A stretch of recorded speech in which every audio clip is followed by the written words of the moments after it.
Сәлем достар, Ақбаян мен Айымның каналына қош келдіңіздер. Мен айтты түсіндірейін.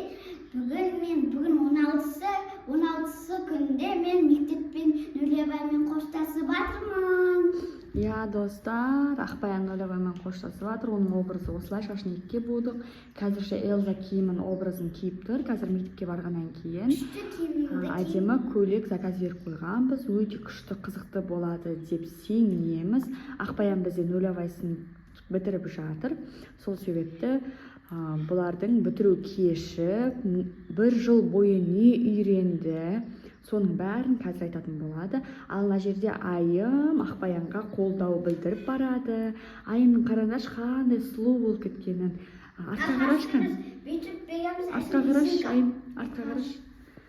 Міне осылай әдемі ұзын шаш, коромей, өзі коромейдің несі, фанаткасы. Қараш алдыға.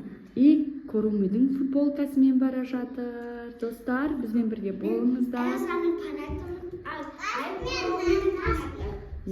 Қазір ол нәскиін ауыстырып келсін. Нәски қалың. Қазір аққал көтке киіндіреміз.